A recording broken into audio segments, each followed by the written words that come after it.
Hello and welcome. My name is Dulcie Nielsen and we're doing part 2 of how to turn your passions into your income. And what we're going to talk about today is, are you ready to take the responsibility for turning your passion into your income? Now, if you haven't watched part 1, I'd like you to go back and watch part 1 first. Then come back and join us here. So we're going to talk now about taking responsibility. When you take responsibility for your own financial future, and especially so when you're taking responsibility and investing money into an opportunity to increase your income, there's responsibility that comes with it.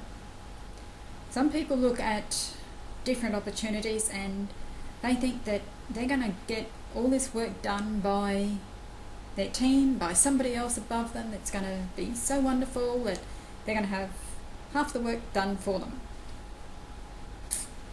Doesn't always work. Most times people with attitude don't get anywhere. So for you to be successful, we want you to really examine yourself and start asking yourself some questions like, are you ready to take the responsibility? Now, if you've been working in a normal paid job, you've had your employer who has set down the hours that you're to come to work, what time you're to arrive, what time you're to finish, how long you can have for your lunch breaks. And if your work doesn't come up to standard, he's most likely on your back. And if you're in a sales position and you haven't made enough sales for the week, and you're probably getting questioned. You know, why haven't you made the sales? We haven't met the target. Righto? Now with this, totally different. You're looking at you being the person responsible for your income. You're responsible for the amount of hours that you invest into this. You are responsible for learning. You're responsible for learning skills. Skills is really your number one thing to learn. Before you get a mindset that you want money, and hopefully you never have the mindset that you want money, skills is what you need, and how to help other people. The skills of how to help someone else, the money will be the byproduct. Money is just a bonus for helping other people. Now, if you don't have any love for helping somebody else, and it is just all for self, I'm sad to say you will not get very far. So, learning skills and how to focus on helping someone else. That is going to be the most important thing that you can learn. There's lots of things that we can learn and you'll never stop learning. When you take responsibility for your own business, you will not stop learning. You'll say, righto, well, there's your communication skills, there's your advertising skills if you want to work with online, there's social media skills, there's one-on-one face-to-face skills. There's lots of skills to learn, but what we want to do is start with the very basic essential skills first. And as you learn the skills, you practice the skills, you report back for coaching on how you can improve your skills, and you take the responsibility for being at training. This is just things that are absolutely essential if your business is going to go forward, because the person who enrolls you, sponsors you, now they're not going to be on your back hounding you, and you're not going to want them to either, because after all, you're going in business for yourself. Even though you're not by yourself, you're going into business for yourself. You're a mature adult taking responsibility for your own life, for your own family, for your own financial responsibility, financial commitments. So this is going to be maybe a very huge step, because now suddenly you're leaving the employee role where you've been working all the time, and you're going to be taking on a totally different responsibility. But mentoring, coaching is available. And if you're with a good company and with the right person that sponsors you, they're going to be a good mentor to you. And you're going to be able to arrange with them some mentoring and coaching on a regular basis to actually get you up and running very quickly. Now, you need to stay focused. So it's no good having 101 projects on the job. You need to be focused on what you're doing and where you're going.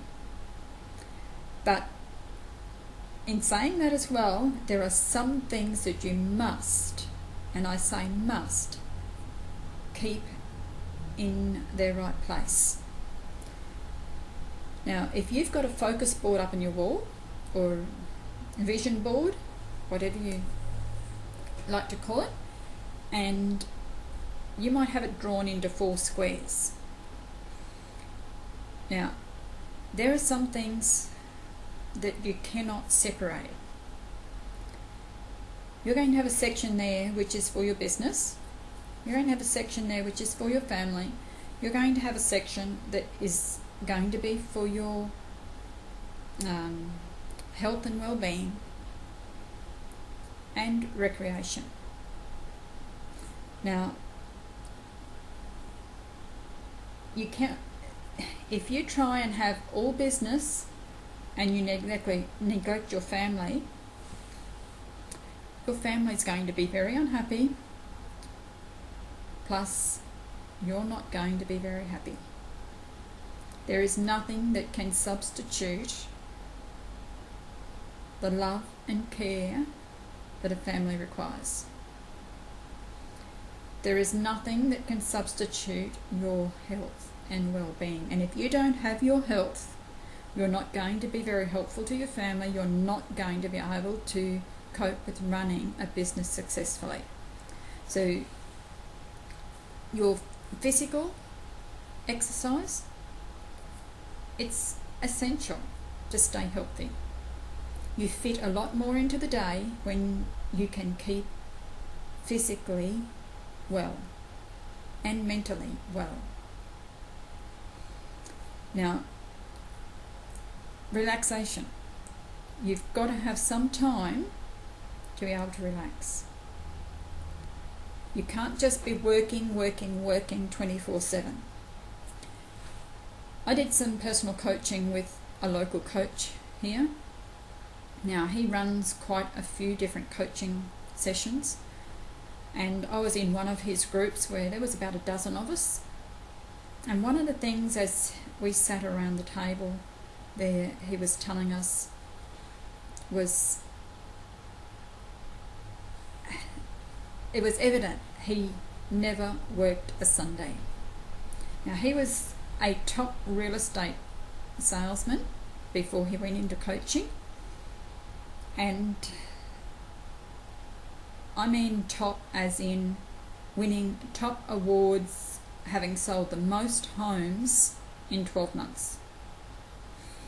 And most people will tell you in real estate, look, everybody that's looking for a home is looking on weekends. That's when you do your work. He never worked a Sunday. He had Sunday off. He had a respect for Sunday and for his God. Now, I know that not everybody is God-fearing, but having a day off where you can rest, relax, is essential for both the physical body and for the mind. Years ago, when we were growing up on the farm, one of the crops we grew was onions. Now, my dad was a man that never worked Sunday either. And that's been something that's been very valuable over the years, is our Sundays. Well, come to onion harvest, and one of the onion pickers does seasonal work all the time. He was not very happy. He's a man that had worked 7 days a week through onion harvest season for years. And when he was told that no, he would not be allowed to work Sunday, well, he didn't know whether he should go and try and find somewhere else to work on Sunday or whether he should work for Dad or not. But he decided, righto, maybe I'll just take Sunday off this year. See how I go. And you know what?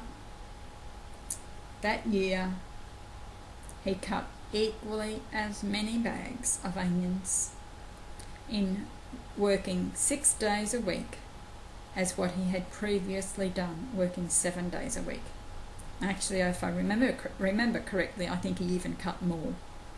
It was definitely no less, but I'm pretty sure it was even more than what he did, trying to push himself 7 days a week. So folks, you do need to take responsibility for your business. Don't sacrifice your family. Don't sacrifice your health. Make sure you still get enough rest. So with that, do yourself up a vision board with the goals that you've already set in the first video, the things that you want to do. Put that there in the center. That's what you want to achieve. But out around it, put your family, your health and well-being, your business, and what you want to do with your relaxation time, so that you can see it there. Keep it before you, so that you go forward in all areas of your life. So thank you for watching this today. I hope this has been very helpful to you again, and we'll go the next step forward again in the next video. So thank you, and I look forward to any comments that you have that you can share with me. Thank you.